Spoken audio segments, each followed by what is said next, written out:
aking buhay at pag-asang tunay. Online Bible Study at ito po inyong likod si Pastor June Cortez from San Pablo City, Laguna. At purihin ng Panginoon, ating pong paksa sa gabi ito. Ito po ang title. Sa Tagalog ito ang title. Paano ba namamalo ang Diyos? No? Ang Diyos ba ay namamalo sa pamagitan ng sakit, aksidente, at mga kalamidad? Kasi may mga narinig ako ng araw, no? At itong lately, sa group chat may nagsabi na kakalungkot daw kapag ka merong pastor na nangaral na ang Diyos ay namamalo, papaluin ka sa pamagitan ng sakit. Oo nga naman, I agree with him na hindi siya kasi agree. Sapagkat hindi talaga kalooban ng Diyos na saktan o paluin ang kanyang mga anak ng sakit.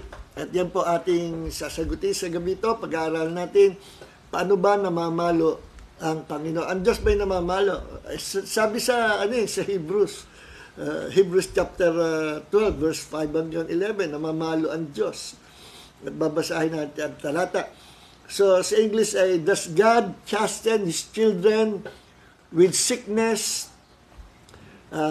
calamities, accident, at iba pa na mga trahedya? Yung ba ay palo ng Diyos kapag ka ba ang isang Kristiyano nakaranas ng kalamidad, no? O ng sakit, karamdaman, ay yung ba ay paalala ng Diyos o palo ng Diyos sa ating mga anak ng Diyos? Yan po ating sasagutin. At sa palagay nyo, ano ang sagot?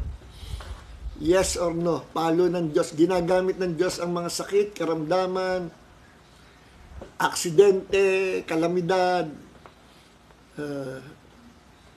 sa ikapapahamak natin bilang palo ng Diyos sa atin kung tayo ay nagkakasal o nagkakamali. Ang Diyos ba'y namamalo sa pamagitan ng mga bagay na yan? So, basahin natin ang Biblia, no? At sasagutin natin yung gabi. Paano namamalo ang Diyos? Okay. Sa Hebrews chapter 12, buksan po niyo inyong Biblia and let's pray, no? Hindi pa nga pala tayo nakakapag-pray. Pagmamadali natin. Heavenly Father, once again, we come before your presence and we ask you to anoint us with fresh anointing of wisdom and revelations para po bukas na bukas ang aming pangunawa at maintindihan namin ang lahat na sasabihin sa amin ng banal na Espiritu, our teacher. Thank you, Holy Spirit, our teacher. And our hearts will be filled tonight, Lord, with the revelation knowledge of your words, with wisdom, knowledge, understanding, coming from your word through the Holy Spirit. Maraming po salamat sa kaliwanagan, sa iyo pong presensya at sa biyaya sa amin. And all glory belongs to you, Lord Jesus, now and forever. Lahat po magsabi, Amen. Amen. Now, basahin po natin ang Hebrews chapter 12, verse 5. Okay. And you have forgotten the exhortation which is addressed to you as sons. My son, do not regard lightly the discipline. Okay, teka muna ho. Palitan natin ang Kasi itong word na chastisement or chasten ay una-una isinalin na chasten or chastening sa King James, no? Sa King James at maging sa New King James, yun din po ang pagkakasalin. Pagdating sa mga modern translations, hindi na chastening, kundi discipline, no? Kasi ang chasten ay palo, no? Ang chasten ay rebuke or palo, pagtuturo, no? Ngayon, kaya ang tanong ay, ang Diyos ba talaga namamalo? Ang sagot po ay namamalo ang Diyos kasi sinabi sa Biblia, no?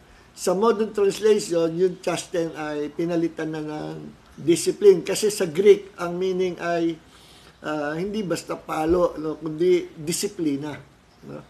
At tayong mga magulang, marunong tayo magdisiplina sa ating mga anak kapag tumitigas ang ulo o sumusuway o gumagawa ng mga bagay na mali sa gawain ng tao. Ano?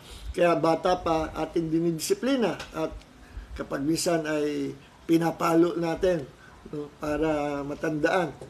Sabi nga sa Book of Proverbs ay huwag aalis ang pamalo. Ang pamalo. At kapag tinrain mo ang bata, may pamalo. Paglaki niya ay hindi siya hihiwalay. Matatandaan niya yung disiplina na itinuro ng magulang. No? Kaya lang sa sa Amerika bawal paluin ang ang mga bata, no. Kasi nga may mga magulang naman din na sobra kung magparusa sa anak, no. Kaya ginawa yung batas sa kanila na bawal ang pamalo. Kaso naging sobra naman. Pag wala namang konting tapik, aabusuhin. At doon sa Amerika, may mga bata na maliit na bata, marunong tumawag sa 999. 911. At magdadating mga pulis. No? Na sinusubong yung magulang na sila daw ipinalo. Maraming ganyan nangyayari sa Amerika. At buti sa Pilipinas, hindi batas yan ganyan. Pwede pa rin paluin. Huwag lang ma-abuse ang bata. Nung ako ay ako'y kabata ako, mahilig talaga ako sa martial arts. Meron akong naging instructor sa taekwondo naman. Nag-karate ako. Now, sabi ko, gusto ko naman mag-aral taekwondo. Nag-taekwondo ko. Yung instructor ko sa taekwondo, medyo mayabang. Medyo mayabang, pero siya may ranggo siya. Hindi ko malaman kung siya ay major or captain sa militar. No? At lagi siya may dalang 45 na baril. No? Pag nagkwento yun, mayabang, mahangin. Hindi ko lang pinapasasabi ko, hindi naman ako interesado kahit mayabang ka. Basta interesado ko, matutunan ko yung martial art na taekwondo. Tapos, ang nangyari, one time, isang umaga, nagbabasa ako ng dyaryo. Nabasa ko sa dyaryo, isang batang babae, high school, umuwing ng bahay, napalo ng ama. Patay. Sabi ko, grabe naman itong taong ito. Sino ito? Binasa ko. Naku, sabi ko, itong pangalan, ito yung pangalan ng ng instructor ko sa taekwondo. Actually, hindi ako nagtagal sa kanya kasi nga nawala na siya kaagad. Baka 1 month lang ako na nagkasama kami. Binasa kong buong istorya. At kaya pala sarado yung kanyang gym o dojo doon sa tapat mismo ng opisina namin. Malapit na sa company namin kaya madaling puntahan. Kaya pala sarado. No? Naku, yung istorya doon na ang mga kapitbahay, may nakapag-witness na nung umuwi yung bata, hindi malang kung ang dahilan, napagalitan ng tatay, pinalo ng pinalo, hanggang sa nakita ng mga kapitbahay, tubo na ang pinapalo. Nakalimot yung ama na tubo ang ipinapalo at nahimasmasan siya nung lupasay na yung anak niya at wala nang malay. At nung tiningnan ay napatay niya. Yun ang masaklap doon. Buong buhay na cargo niya sa konsesya na siya ang pumatay sa anak. Immediately, tumakbo siya sa presinto at sumuko kaagad siya. Doon sa presinto daw ng San Juan. Ako'y nalungkot kasi nakakaawa. Alam ko na hindi naman niya para sadyain yun. Kaya lang, hindi niya tiningnan yung mga bagay na mahahawakan niya. Naalala ko tuloy yung kwento na hindi ko malaman kung yun ay true story. Nung bago pa ako manampalataya, na ikwento na yun, lagi kinukwento ng pastor ko, na merong bata na yung kotse ng ama, makinis, nadat na nung ama yung bata ay ilang taon niya, maliit pang bata ini-scratch yung yung gilid ng kotse. Sinusulatan at kinakayon ng matalas na bagay. Naku, galit ng ama. Nahatak niya yung anak niya at naipato niya sa mesa at napukpok niya. Nakalimutan niya na martilyo yung pinupukpok niya. Nadurog yung anak ng bata. O yung anak ng ama. At nadala sa ospital. Sorry siya. Hindi nga, nabigla talaga siya. At nung siya umuwi ng bahay, lungkot na lungkot siya. Sinisisi niya sarili niya. Nung tinignan niya yung scratches ng kanyang kotse, ang nakalagay, may nakasulat, I love Daddy. Naku po, dahil nadurog yung puso niya. Yung pala isinulat, I love Dad. Yun na, Dad. I love Dad. So, yun ang nangyari. No? Nawala siya sa sarili niya. So, maraming ganyan eh. Maraming ganyan. So, sabi nga pag didisiplinahin mo, o papalin mo yung iyanak, palampasin muna yung init ng ulo, yung galit, yung emotion. Pag subside na, saka mo disiplinahin. Saka mo payuhan, kausapin. Sabi nga nung isang abogado sa YouTube, si Atty. Libayan, ang kanyang, yung quote niya ay, when the emotion is high, intellect is low. Again, when the emotion is high, intellect is low. Pag mataas daw ang emotion, mababa ang intellect. Nabobobo ang tao kapag mataas ang emotion, kaya hayaan mo mag-subside muna yung emotion. Para pag ikaw ay nakipag-usap o gumawa ng aksyon with wisdom. Nawawala ang wisdom pagka nangibabaw emotion ng tao. Yes. Marami nagpatayan ganyan dahil sa emotion eh. Bandang huli, no, wala na, saka naalaman ako, saka sising-sising. No? Yan ang mahirap, ano?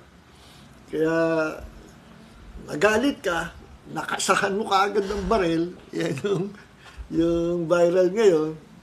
O, alam natin, nagsisisi yung mama, yung matanda, may edad na siya, nagkasa siya ang baril. But still, pananagutan sa batas ng tao, yung magbunot sa publiko at magkasa ng baril. Kaya kung medyo umalma yung siklista, baka nabaril. At kung nabaril, dumaples, di tinamaan naman yung bystander doon at yung mga dumadaan sa sakyan. So may mga ganyan Kaya galit yung nung isa. Pero nung banda uli, nag-akapan, bati na tayo, nag-arigluhan daw. Kaya lang, kaso pa rin. Okay.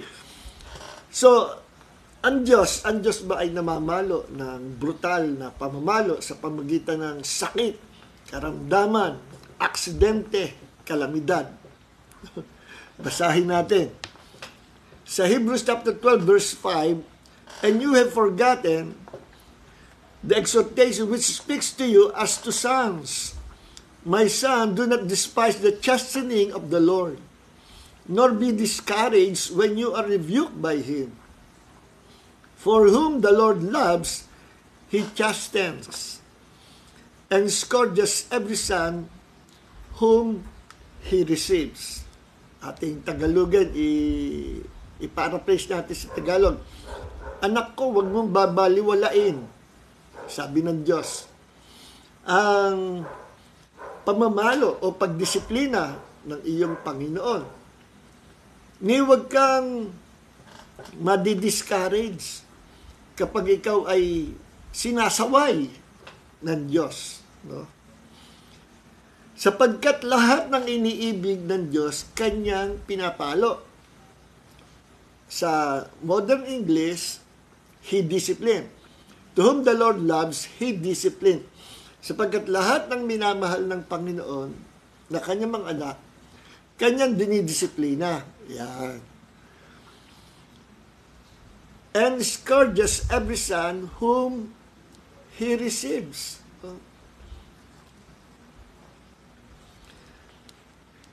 If you endure chastening, God deals with you as with sons. For what son there whom the Father does not chasten? But if you are without chastening, of which all have become partakers, then you are illegitimate and not sons. Kung kayo ay hindi pinapalo ng Diyos, illegitimate sons kayo, o hindi kayo talaga anak ng Diyos, sapagkat ang pinapalo niya, sabi dito, yung kanyang minamahal na anak. Meaning, ang kanyang dinidisiplina, yung kanyang mga anak. Parang sa atin sa tao, kahit maloko yung anak ng kapitbahay, wala tayong karapatang disiplinahin yun. Ang magdidisiplina sa kanya, yung magulang niya. Ang karapatan na natin, isumbong, kung may ginawa, nasaksihan natin, isipin, ako yung anak mo, ganito. No? Ganito, ganyan. At ang magpaparusa o magdidisiplina, yung magulang niya, hindi ikaw, hindi tayo. No? Kanya-kanyang anak, kanya-kanyang disiplina. Okay. So, but if you without chastening, which all have become partakers, then you are illegitimate and not sons. Furthermore, verse 9, we have had human fathers who corrected us, and we paid them respect. Sa ating bilang tao, kinokorek tayo. Dinidisiplina ating magulang, ng ating mga magulang. At meron tayong respeto sa kanila. Parang yung ama ko. Nung buhay pa, nung bata pa kami. Yung mother ko, ako bihira kasi ako mapalo kasi mabait ako nung bata pa ako. Napalo ako, tanda ko, wala yung mother and father ko, pumunta ng Manila, kami magkapatid, kasama yung mga kalaro namin. Nagpunta kami sa Sampaloc Lake. Meron kasing lake dito sa aming city, Sampaloc Lake. This is the city of Seven Lake. No, nagpunta kami sa Sampaloc Lake. Nung panahon na yon, walang bakod yung lake. No? Kami ay bumababa doon mismo sa tubig at nanghuhuli kami ng maliliit na palaka. Palakang tubigan. Tapos ilalagay namin sa tabo. Pag uwi namin, punong-puno ng palaka yung tabo. Tapos ibububo namin sa planggana. Doon dagat sa tubig. Sinumbong kami nung tagapag-alaga namin. Nung dumating yung mother, father, naku, napagpalo kami. Lalo na yung kapatid ko nakatatanda sa akin. Ikaw matanda, ba't sila mo kapatid mo? Oo nga naman Sa amin noon, akala namin ganun-ganun lang. No? Pero delikado. Delikado yung pinunta na. Kami lang yung mga batang maliliit, nagpunta kami doon. Nilalakad lang doon Nung araw, hindi uso yung sakay-sakay. Okay. Tapos yung ama ko, minsan lang mamalo. Parang may isang beses lang ako napalo, no? Ako'y bata pa No? Galit yun pagka gumugulong sa sahig, saka siya namamalo.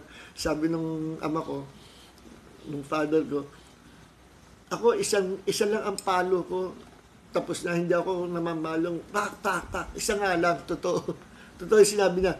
Pero feather duster, yung feather duster, yung handle feather duster, parang parang yung yantok o napayat, yung ipapalo niya, isang pitik lang sa hita, Naku, hindi na maulit. Iyak ka sa sakit. Tama nga, isang palo lang, pero matindi. Kaya, isang sut-sut lang sa amin, isang tingin lang, pag nakita namin masama ang tingin naman tayo, behave na kagad kami. So, ganun yun. With respect. Okay. So, ang Diyos man ay namamalo rin to discipline us.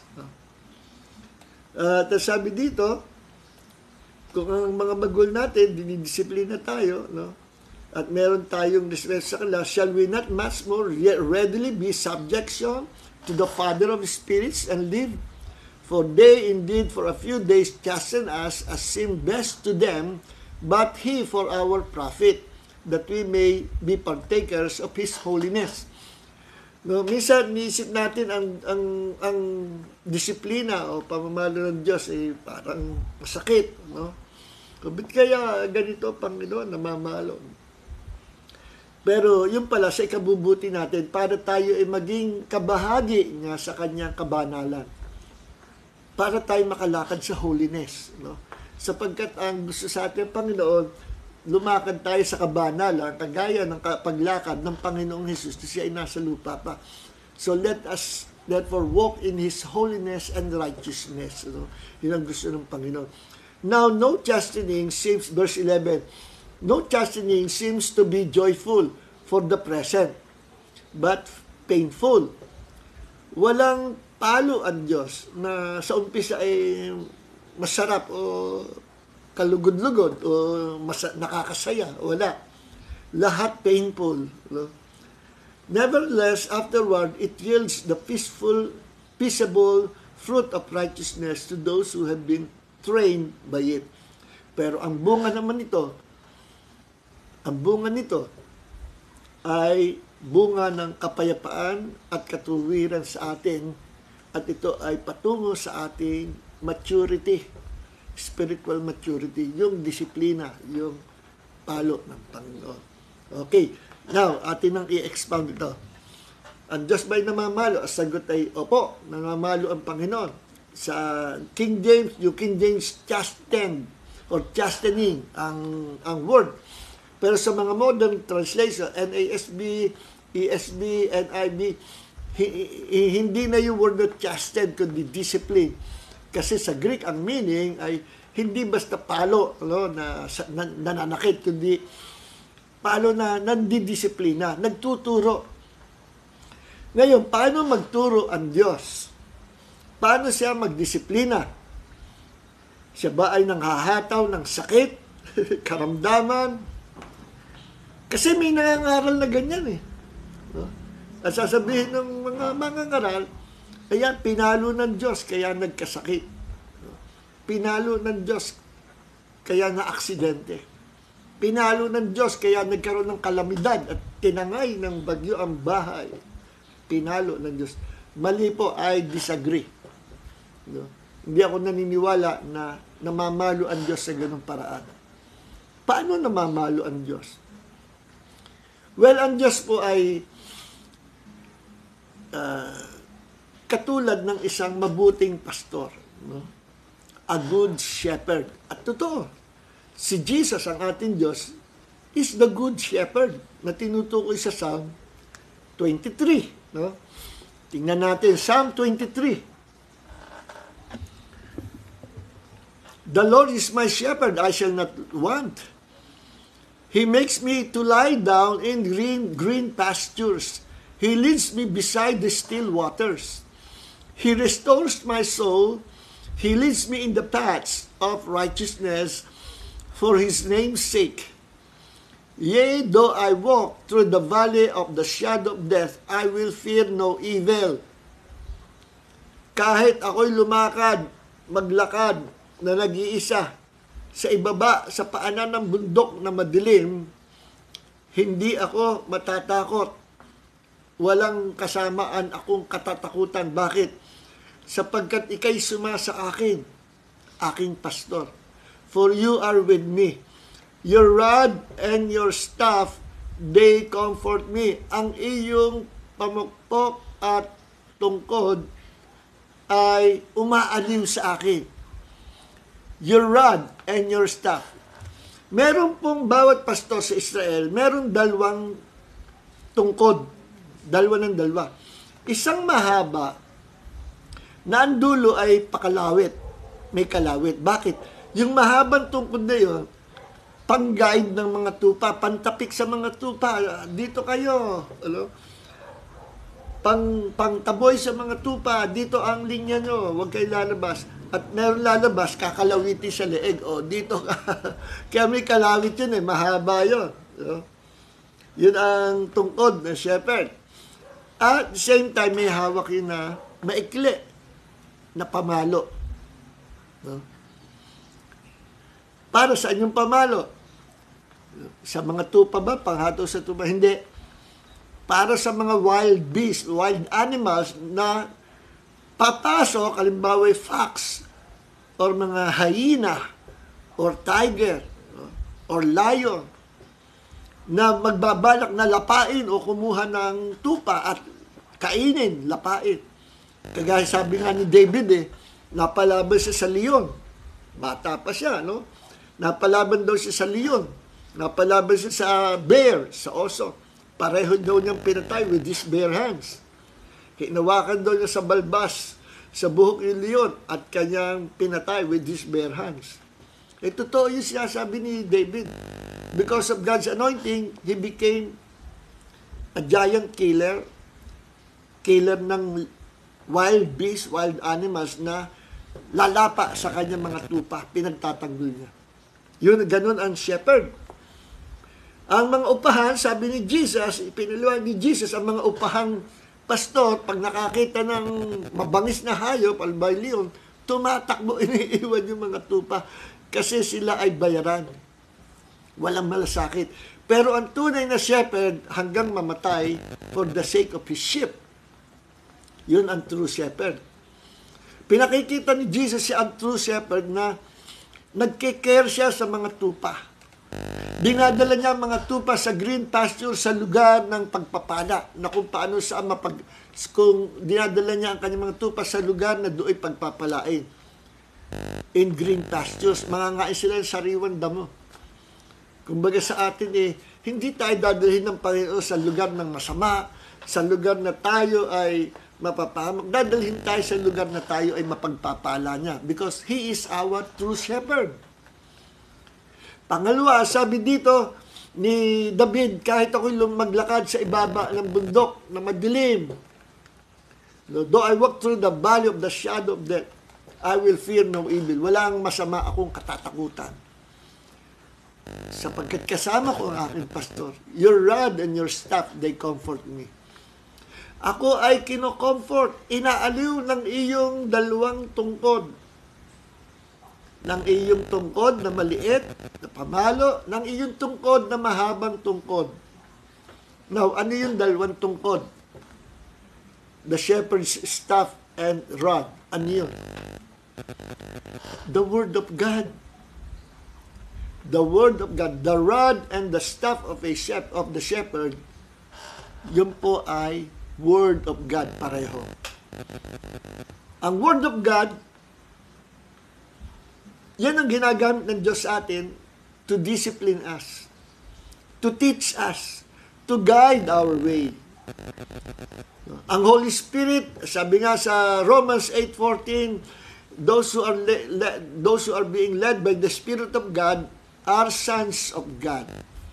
Yung pinapatnubay ng Espiritu ng Diyos ay mga anak ng Diyos. So, paano pumapatnubay ang Holy Spirit? He guide us, who lead us through His Word. Gagamitin ng Holy Spirit ang salita ng Panginoon para paalalahanan tayo, para i-guide tayo, i-lead tayo sa lugar na dapat nating puntahan. Sapagkat kailanman hindi tayo dadalhin ng Holy Spirit o ililid tayo ng Holy Spirit sa lugar na mapapahamak tayo. Hindi. Si Jesus dinala, He was led by the Spirit into the wilderness. Dinala siya ng Holy Spirit sa wilderness after ng kanyang water baptism. Why? To test His faith. No? Okay, ba't kailangan subukan si Jesus? Hindi naman kailangan subukan siya kasi siya yung ating panganay na kapatid na nire-represent tayo. Sabi nga niya, kung ako'y pinersecute kayo man, pe-persecute din. Kung naranasan Jesus, maranasan ng mga taga-sunod ni Jesus. At si Jesus sinubok sa wilderness bilang tao, hindi bilang Diyos. Dalawa po ang nature ni Jesus, huwag niyong kalilimutan. He is God and He is a man. Yes, He is a man, but huwag niyong kalilimutan, huwag niyong aalisin that Jesus Christ is truly God. He became a man for our sake to pay the price of our sins on the cross. Yun din ako, ba't siya nagkataon tao. At sa pagiging tao, kanyang ipinapakita na siya yung true shepherd. Na i-guide niya tayo by using His staff and His rod. By using His Word, the Word of God. Yan ang staff and rod. Dalawa ang katangian ng daladalang tungkod ng shepherd. Isa ay pang-guide, pampatnubay, pang-akay sa mga tupa, at ang isa naman ay panghataw sa kalaban. Ganyan ang nature ng Word of God. We can use the Word of God to guide our way, to give us wisdom, to receive revelations, to to understand the message of the Holy Spirit through the Word of God, to guide us, to lead us, to teach us, to discipline us, to chastise us by using His Word. Kaya ang Diyos namamalo, hindi sa pamagitan ng sakit at karamdaman, kundi sa pamagitan ng salita ng Diyos. He will discipline us. Tatapikin tayo ng Panginoon. Sometimes He will rebuke us by using His Word. Laging Word of God na ginagamit ng Panginoon to teach us, to discipline us, to guide us, to lead us, to rebuke us, to counsel us, to give us wisdom, to give us revelation, to teach us, to discipline us. Word of God ang ginagamit ng Diyos na pandisiplina at pamalo. Not to harm us. No? Sa sinabi ko, Jeremiah 29:11, no? Na ang purpose ng Diyos, tingnan niya natin, I believe sa NIV maganda yan eh, sa NIV. No? Teka, ano ba ito? Sa NIV.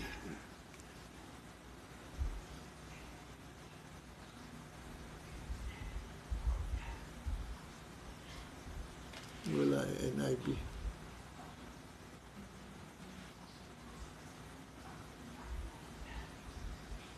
Sandali po. Yung NIV. Ako, ayaw pa lumabas. Pasensya na po. At ayaw lumabas. Teka, dito sa isang Bible ko. NIV.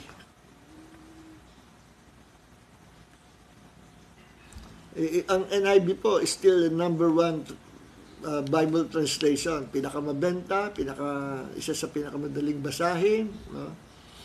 Ito, nasa NIV tayo. Tingnan natin ang Jeremiah 29:11. Ito yung ating shepherd, ating pastor, hindi mananakit. No? For I know the plans I have for you. Sabi ng Panginoon, Jeremiah 29:11 sa NIV version, Bible. For I know the plans I have for you, declares the Lord. Plans to prosper you and not to harm you. Plans, ano sabi? Plans to prosper you and not to harm you. Ang layunin ko, ang plano ko, ikaw ay pagpalain, paginawain. No? Maabot mo yung dapat mong abutin, no? Na pagpapala, promotion from the Lord. Maging successful ka, maging prosperous in this life. And take note, ang prosperity po, medyo na-abuse yan. Hindi yan puro pera. No? Ang problem is, may mga kapatid tayo nangangaral, nag-focus masyado sa pera. Ng teaching prosperity. At if you will give this amount of money, God will prosper you. Yun po ang diferensya. No? Na may halo na hindi magandang approach. No? Paano yung walang maibigay? Hindi na ipaprosper ng Panginoon. Paano yung taong hirap ang buhay? Walang pera, walang trabaho, walang maibigay. Hindi ang prosperity para sa mga may maibibigay lang. So, prosperity is not only for finances. Malawak ang prosperity. Prosperity in your body. Kapag ikay gumaling sa sakit karamdaman, lumusog, maganda, may mahaba kang buhay, that is prosperity. No? May prosperity sa kaluluwa, may prosperity sa spirit, may malawak. In every area of our lives, God wants us to prosper. No? At sabi dito, my plans is to prosper you and not to harm you. Plans to give you hope and a future. Kita nyo? Ang pangarap sa atin ng Diyos, maging maganda ang future natin. Hindi para saktan tayo ng saktan, no?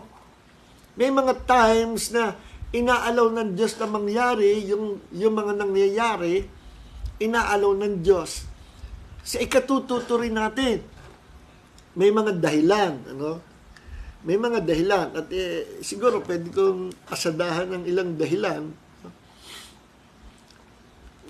So, gusto ko maintindihan natin na Meron pong three wills ang Diyos. May tatlong klaseng kalooban. Will, no? O kagustuhan. Number one, God has His permissive will. Ang Diyos merong permissive will. Ay, sorry, tama. Dito muna tayo. God has perfect will. Meron siyang perfect will. Ano ang perfect will ng Diyos? Yung mismo yung gusto niyang matupad yung plano niya sa atin, kagaya ng sinabi niya sa Jeremiah 29:11. God's perfect will for us is not to harm us, but to bless us, to prosper us. No? Yun ang plan ng Diyos. Ang gusto maging ending ng buhay natin maganda. Yan ang Diyos. Wala ang inisip ang Diyos na ikasasama mo, ikasasama ko, ikasasama natin. Ang plano ng Diyos laging maganda para sa atin. Kasi siya ay ating ama na ngayon.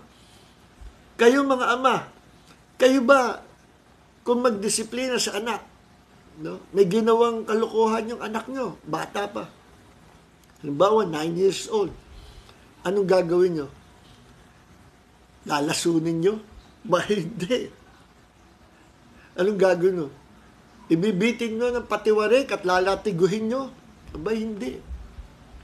Mahal natin ating mga anak. Anong gagawin nyo? Didisiplinahin mo, pakakainin mo ng dinurog na siling labuyo at isasalaksak mo sa bibig. Anak, kailangan matuto ka. Ito ang disiplina sa'yo. Iyak yung bata. Ang angang. Naalala ko yung uncle ko ng bata pa kami, nasa bukid kami. Merong mga sili na pananim. Uy, dami, ang pupula, ang ganda. First time ko nakakita ng sili, bata pa ako. Biniro ko ng uncle ko. Tinan mo ito, kakainin ko ito. Uy, akala ko talaga kinain. Nagjo-joke lang pala. Hindi niya akalain. Pipitas din ako ng isang sili. Labuyo yun eh. Kinain ko talaga. Iyak ako. Napakasakit sa bibig. Ang liliit eh, siling labuyo. Kinain ko, kinagat ko. Kala ko masarap eh, kulay pula. So, anong klase tatay ka? Paparusahan mo anak mo, pakakainin kita ng 10 siling labuyo. Para matuto ka ba? Hindi. Mahal natin mga anak natin. Siguro, padadamahan natin ang konting pamalo, no? Sa puwet. At hindi ka kung saan tamaan. Mali po yun. Huwag nyo gagamitin ang kamay nyo na pamalo. Masakit sa emosyon na yung kamay na pinanghaplos sa iyo ng nanay mo, yun din ang ipapalo. Nagmamark sa memory yun. Kaya gagamit ka ng stick, maliit stick. Kaunting paalala. Pero hindi brutal. So, ganun ang Panginoon. Mabait ang ating Panginoon. Na ang gusto niya ay kabubuti. Not to harm us, but to bless us. Yan ang ating Diyos. Ngayon, meron siyang, ang Diyos ay merong perfect will. Ang perfect will niya is to bless us, not to harm us, to prosper us, at gawin tayong successful, victorious. Yan ang perfect will ng Panginoon. But sometimes, dahil sa minsan matigas ang ulo natin, makulit tayo, no? Kinakausap na tayo ng Diyos, dinidisiplina tayo ng Diyos by using His Word, pero ayaw pa rin natin makinig.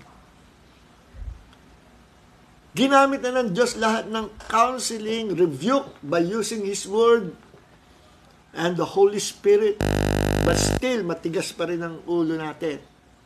Anong gagawin ng Diyos? Gusto mo pumunta doon? Go ahead. God will permit us na pumunta doon sa lugar na delikado. At pag naranasan natin ang hindi natin dapat naranasan, hindi dahil sa pinalo ka ng Diyos, kundi inalaw ka ng Diyos na matuto ng lesson. Lesson learned. Ngayon, naiintindihan mo na, magmamark na sa memory at sa heart mo kung gaano kasama at kadilim yung lugar na napuntahan mo. Matututo ka na ng lesson.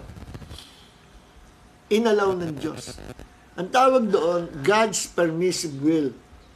but not actually His perfect will. Ayaw ng Diyos na pumunta ka sa gano'n. Pero dahil sa antigas ng ulo, go ahead. Go to the world. Hindi ka pipilitin ng Diyos. Hindi ka pipigilan ng Diyos to learn your lesson. At yun, magiging part ng kanyang lesson na matututunan. Ang tawag daw permissive will. At meron din namang God's causative will. Ang God's causative will, ang Diyos ang may cause from the word cause. Siya ang may cause. Siya ang may dahilan. Siya mismo ang gumawa ng pangyayari nyo. Kaya naganap sa kanya yun. God's causative will. At hindi gagamit ang Diyos ng kanyang causative will na ia-apply sa sakit. Hindi ang Diyos ang may cause ng sickness and disease.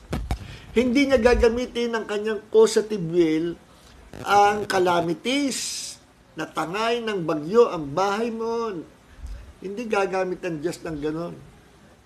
Hindi siya ang cause ng storm. Siya ang nagpapahinto sa storm. Hindi na aksidente anak mo dahil ang Diyos ang may cause ng accident na yon. Possible si Satanas, nakasingit. Hindi siya ang may cause. Kaya pagka causative will, ibig sabihin, God, siya ang may cause. At hindi siya gumagawa ng masama para sa iyo. Puro si kabubuti. Ang causative will ng Diyos ay dadalhin ka sa ikabubuti mo. God will be the cause of that blessing. God will be the cause of that healing. Siya ang cause ng blessing. Yan ang original na plan ng Diyos, not to harm us, but to bless us.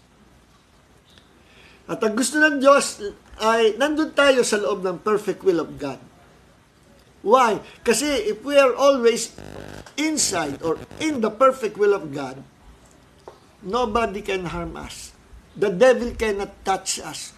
Why? Because inside the will of God, there is protection. Inside the will of God, there is deliverance. Inside the will of God, there is blessings. There is prosperity, success, and victory inside the will of God. Kaya huwag kang lalabas sa perimeter of God's will. Para bang merong bakod, may perimeter. Kailangan nasa loob ka, nasa gitna ka. Huwag kang lalabas sa perimeter of that hedge of protection. Huwag kang lalabas sa perimeter of God's will. Kailangan lagi kang nandoon sa loob ng God's will. Parang perimeter na nababakura ng isang area. Huwag kang lalabas doon. Outside that perimeter, kapahamakan. So alam niyo po ba, what is the will of God? The will of God is the Word of God. And the Word of God, ang salita ng Diyos, yan ang will of God. If you want to know the will of God, kasi may mga nagtatanong, paano ba malalaman ang kalooban ng Diyos? Paano ba natin malalaman ang kaisipan at ang puso ng Diyos, ang damdamin ng Diyos? Go to the Word of God. The Word of God is the will of God. Ang salita ng Diyos, diyan mo makikilala ang Panginoon. Yan ang perfect will of God. The Word of God. Okay? There are more than 1,000, I think, promises of God para sa atin. Lahat ng niya ikabubuti natin. Walang pangako ang Diyos na sinabi ni Jesus na, hintayin niyo ang pangako ko. I will bless you with sickness and disease. I will bless you with accident. Walang ganon. Walang ganon. Sabi nga sa Psalm, say, many are the afflictions of the righteous. Maraming pagsubok ang mga matutuwid sa Panginoon. Ang mga anak Diyos, maraming pagsubok, maraming kadalamhatian, pagsubok na naranasan. Pero sila ay ililigtas ng Diyos sa lahat ng mga iyon. But God will deliver us from all those afflictions. Dadalhin niya ang kanyang mga anak sa lugar ng pagpapala. Because the Lord is our shepherd, He will bring us to our green pastures. Ganun ang ating shepherd. At huwag niyo kalilimutan, a shepherd has always two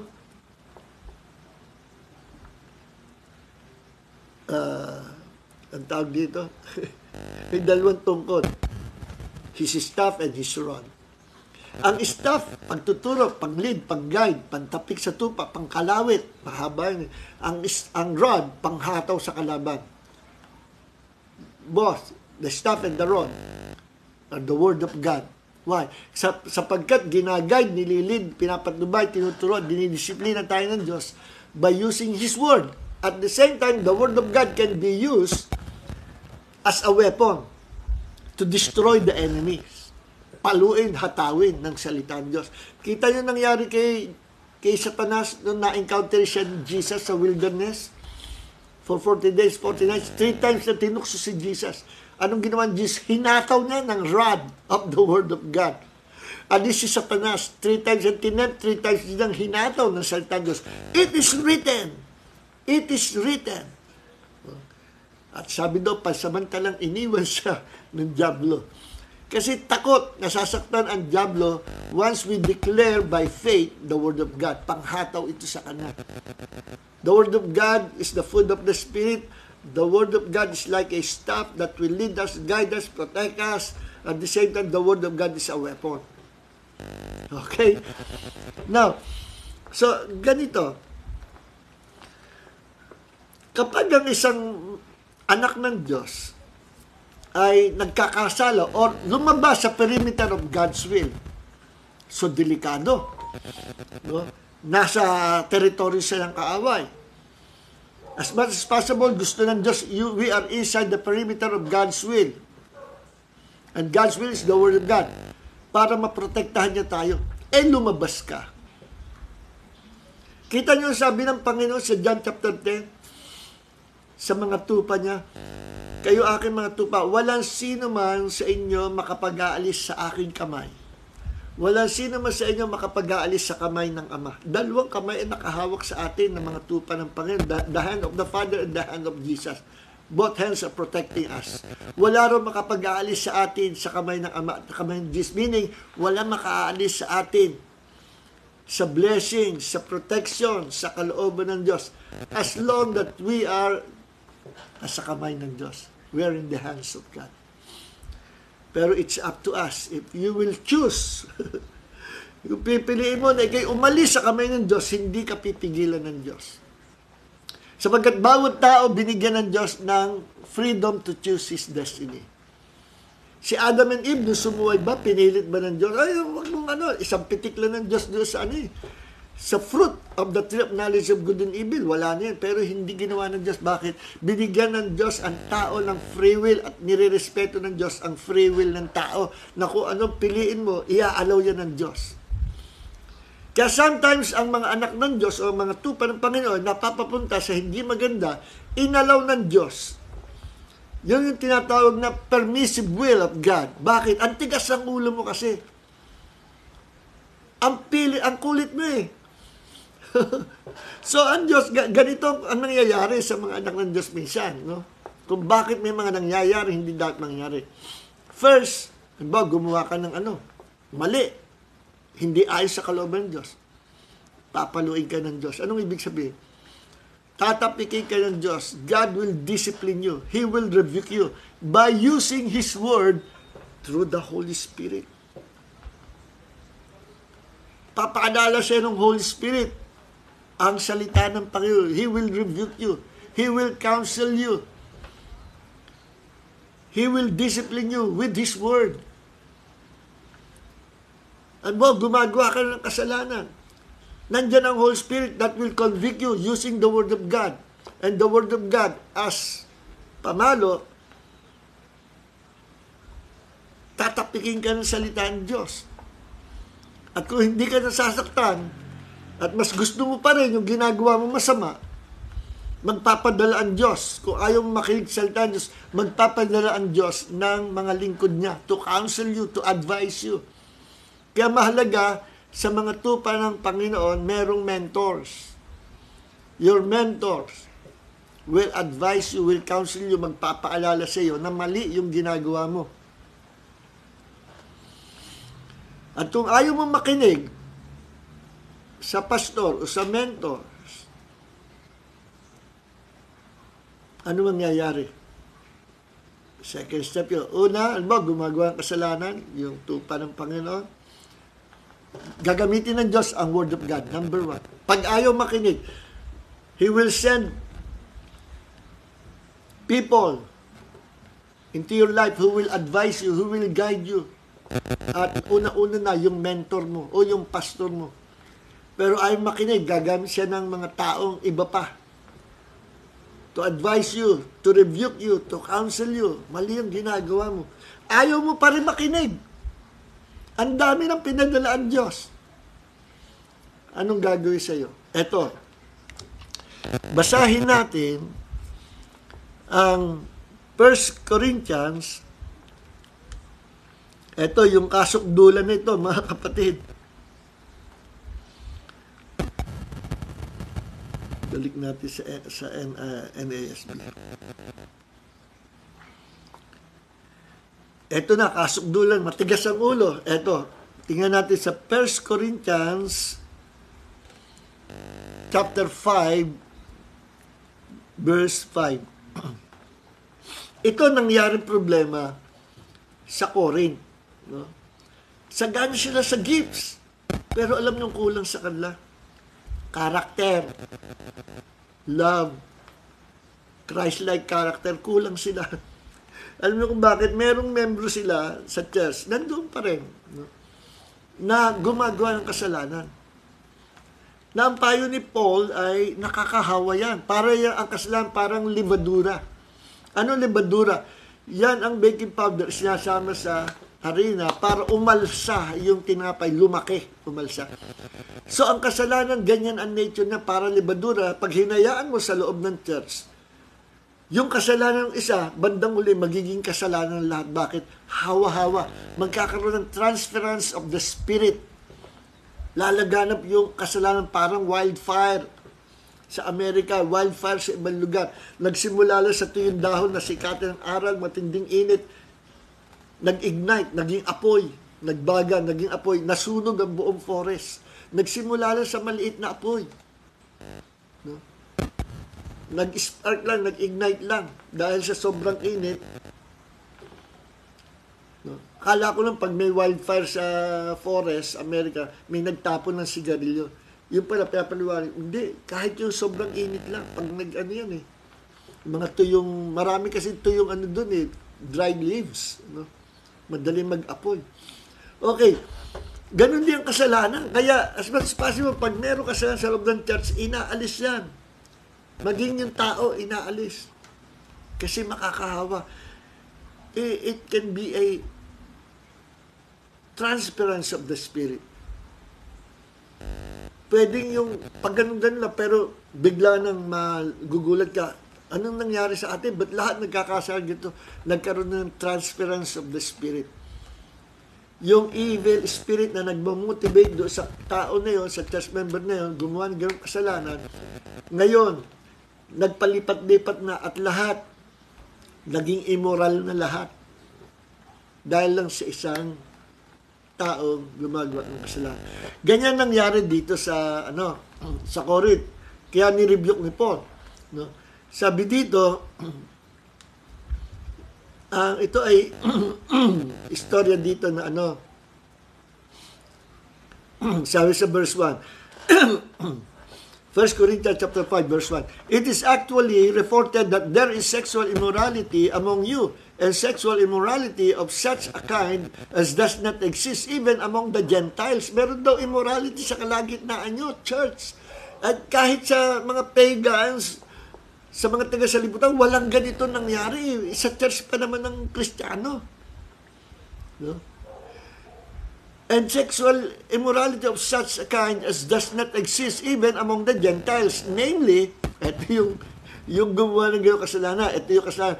That someone has his father's wife. Nang bababae yung isang church member at ang binabae niya ay yung stepmother niya. Second wife of his father. Stepmother niya. pinatulan niya. Nakiapit siya, gumawa siya ng immoral. At nirebuke ni Paul, sabi, yung ganyan, verse 2, you have become arrogant and have not mourned. Instead, imbis na i-disiplina yon, taong yumabang pa, nagmataas pa yung mga church members. hindi niyo pinala, hindi kayo nag-mourn, nagdalamati, kundi natutuwa pa kayo. Have not mourned instead, so that the one who had done this deed would be removed from your midst. Na yung gumagawa nito ay alisin sa inyong kalagitnaan. Ito. Punta na tayo sa verse 5. I have decided to turn such a person over to Satan for the destruction of his body, so that his spirit may be saved on the day of the Lord. Ano ibig sabihin? Sabi ni Paul, nakakabuti sa taong yan, ibigay na kay Satanas eh. Yes, i-release yan, ibigay yan kay Satanas, sayaan na yan. Para bugbog sarado siya ni Satanas. At ang gagawin Satanas, bubugbugin yung kanyang flesh, yung kanyang katawan, na ginagamit niya sa paggawa ng kasalanan. So doon siya atakin ni Satanas, bubulukin yung kanyang katawan so that his spirit may be saved on the day of the Lord. Para pag naglaon, maligtas yung kanyang espiritu. Baka sakali maligtas. Bakit? Madadala siya, pagbugbog sarado na yung kanyang katawan na ginagamit niya sa pakikiapid, sa immorality. Ayaw niya mag-repent. So, i-release siya.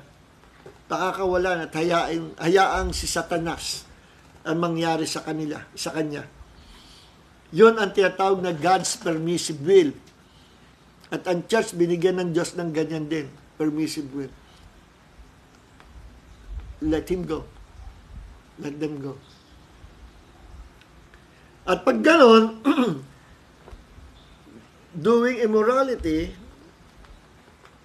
nagkakasala, he's stepping out the perimeter of God's will. Ano mangyayari? Outside siya sa protection ng Diyos.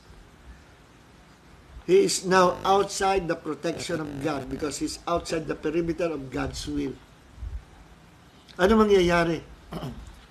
Hayaan ng Diyos na atakihin siya at paglaruan, bugbugin ng diablo at ng mga demonyo. At ang unang bubugbugi sa kanya, yun yung kanyang katawan na binigyan niya ng daan to commit sin. And time will come, mayaman pa rin biyahe ng Diyos. Yung taong yun, pag nabiyayaan ng Panginoon ng repentance, he might repent, at pag siya nagsisi sa huling bahagi ng kanyang buhay, namatay siya na nagsisisi sa Panginoon. Kung magkagayon, ligtas ang kanyang spirit. Kahit winasak ni Satanas ang kanyang katawan, nilagyan ng mga sakit karamdaman. Tandaan nyo, hindi galing sa Diyos yung sakit karamdaman. Galing kay Satanas. Kasi makulit siya. Lumabas siya sa perimeter of God's will. Hinayaan siya ng Diyos. So, ito sinasabi ni Paul, hayaan niyo na siya. I-release yung taong yan. Ganon din ang Panginoon.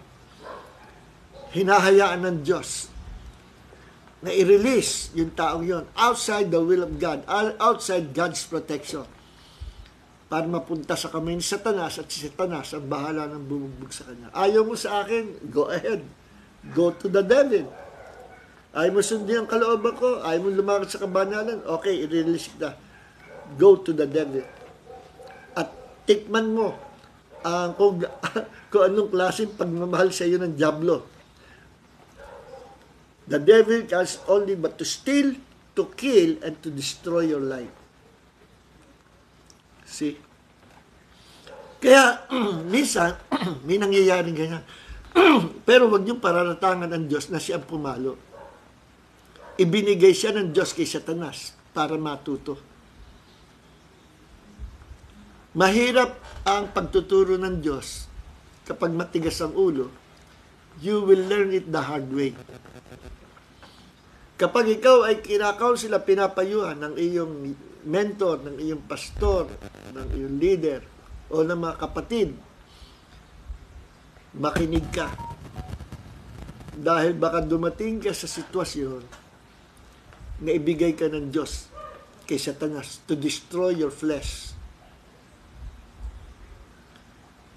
so that your spirit might be saved. Pero ba't hihintay mo yung ganon? Na dadaan ka pa sa ganong proseso, na pabubugbog ka pa kay Satanas, bumalik ka sa Panginoon and repent of your sins because God is a good God. Now, once nakita niya na ang repentance natin ay mula sa ating puso, He will immediately forgive us and He will wash away our sins by the power of the blood of Jesus. Meron akong kaibigan, lagi ko itong in-example sa church, pero I will never nabanggitin ang pangalan niya. Matagal kami nagkasama hinayaan ko rin siya magturo sa aming company ng Bible study. Supposedly, siya dapat magiging mentor ko. Pero dumating sa time na nakita ko sa kanya na sabi ko, ayoko na maging mentor to. At hindi ko na siya sinundan. Napakahusay niya magturo. Magaling ding pastor, magaling mag-expound ng Word of God. Isa siya sa nakilala kong magaling mag-expound ng Word of God. Pero, at ang church niya, sa isang probinsya, lumaki ng thousands ang membership. No? Hindi pa uso nun yung mga malalaking churches, pero ang church niya lumaki. Hanggang sa one time, maginhawa na ang kanyang buhay. Malaki na yung pumapasok na income at blessing na financial blessings sa church nila. Pati ang kanyang love offering sa church, malaki na rin. So, ang ginhawa niya, may sasakyan siya, 2 na sasakyan, at doon siya binanatan ng diablo. Bumagsak siya sa temptation. At nag-enjoy siya doon sa temptation. At paulit-ulit niyang ginawa. Hanggang sa one time, nagkita kami, pumunta sa church namin. Iba na yung lumalabas sa bibig na, hindi na word of wisdom, hindi na word of God. At sabi niya, ikaw, Pastor Joe, ano sa palagay mo? What is the Bible?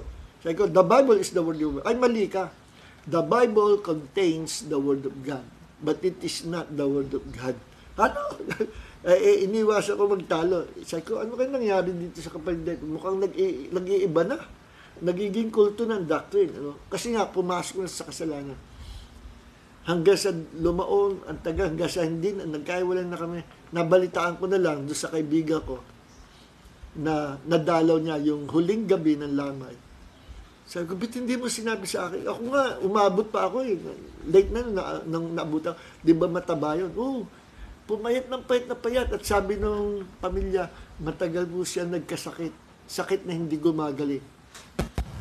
Ang taba-taba nun, lusog-lusog, biglang pumayat ng payat. Sabi niya, naku Jun, kung makikita mo siya sa kabaong, parang kahoy, parang kamagong. Nangitim, tuyo na tuyo. At ang payat-payat, parang hindi siya. Grabe, namatay sa sakit na hindi gumagaling. Ang tagal daw na nagkasakit na gano'n. Buhay pa siya, hindi na siya gumagaling siya. Pero meron siya gift of healing. Meron siya signs, wonders, and miracles. Pero hindi na umepekto. Sa kanya, kinamatay niya na sakit. At hindi na siya nakapag-preach. Pero ako'y naniniwala ng buong puso na sa habang panahon siya may sakit karamdaman, naalala niya ang Panginoon. At siya'y nagsisi sa kanyang kasalanan. Yun ang example. Nawasak ang kanyang katawan, pero naligtas naman yung kanyang espiritu. So, sino may gawa noon? Pinalo ba siya ng Diyos sa pamagitan sa sakit? Hindi ang Diyos ang naglagay sa kanya sakit. Hindi rin ang Diyos ang may dahilan kung ba't siya nagkaganon-ganon. Kundi dahil sa tigas ng ulo, ayaw mo sa akin. Nilet go siya ng Panginoon sa ikawawasak ng kanyang katawan. Pero hindi ang Diyos ang gumawa ng ganung palo at hindi na mamalo ang Diyos sa sakit, karamdaman. Sabi ni Jesus, the devil, the thief, comes only to steal, to kill, and to destroy. But I come that you might have life and have it abundantly. So hanggang dito na lang mga minamahal, mga kapatid, at naway may natutunan po tayo. By the way, kaya tayo hindi papaluin ng Diyos. Isang talata lang po ito, Isaiah 53, bigla pinaalala sa akin ng Holy Spirit. Dito tayo magtatapos. Kaya tayo hindi nadadaan sa palo na ang ipapalo ay mga sakit, karamdaman, kamalasan, poverty, sickness and disease. Kasi meron nang tumubos sa atin. Hinako niya ang lahat ng iyang kahirapan, sickness, disease, curses. Inako niya lahat. At siya ang tumanggap na yan. Para huwag tayong magdanas ng ganyang klaseng palo. Kaya ang Diyos hindi na mamalo sa pamagitan ng sakit, karamdaman, kamalasan, sumpa, hindi. Para maiiwas tayo sa ganyang klaseng palo, si Jesus ang tumanggap ng lahat ng palo, judgment na yan. Para tayo, sa panahon natin, hindi na tayo papaluin sa paraan ng sakit, karamdaman, kahirapan, calamities, accident. Hindi na mamalo ang Diyos sa gano'n. We are living under the grace of God. We are protected by the covenant of God. And the covenant of God has many promises. At siya sa pangako ng Diyos, my plan is to prosper you and not to harm you.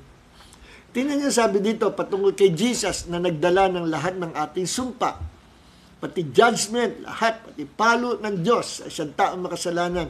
Siya ang umako. Isaiah 53, verse 4 and 5. However, it was our sicknesses that He, Jesus, Himself bore. Dinala ni Jesus ang ating mga sakit at karamdaman.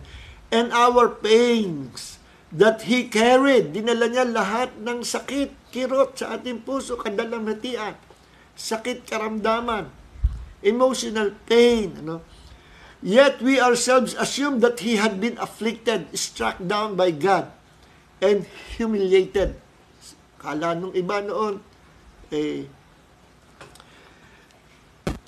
nagdanas si Jesus na gano'n, na bigo at talunan, no? Lahat ng yon para sa atin. No? He was afflicted, for our sake. Verse 5, but He was pierced for our offenses. He was crushed for our wrongdoings. The punishment of our well-being was laid upon Him, and by His wounds, we are healed. Yan ang sabi ng Panginoon. So, hindi namamalo ang Diyos sa pamagitan ng sakit, karamdaman, aksidente, kalamidad, hindi po. Meron ng tumubos sa atin sa ganyang mga curse. Part po ng curses yan. At ang tumubos sa atin sa curses na yan, walang iba kundi ang ating sinampalatayana at tinanggap sa ating buhay, sa ating puso. Walang iba kundi ang Panginoong Hesukristo na ating Diyos, Panginoon, tagapagligtas. Let us pray, mga kapatid. Heavenly Father, maraming po salamat sa Bible study namin ngayong gabi at dalangin po namin na patuloy manatili sa aming puso ang iyong salita na iyong inirelease to bless our hearts, to bless our beings, Lord, to bless us all sa gabing ito.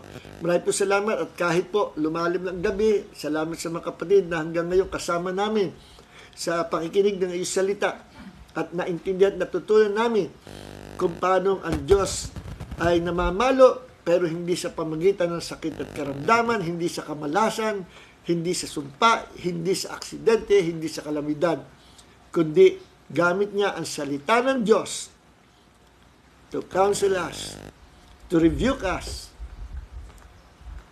to teach us, to discipline us by using His Word and through the ministry of the Holy Spirit. Salamat, Panginoon, sa iyo pong kabutihan. I-bless mo po ang bawat isa na kasama namin sa Bible study sa gabi to other people to bless their lives. Okay? God bless everyone. Shalom.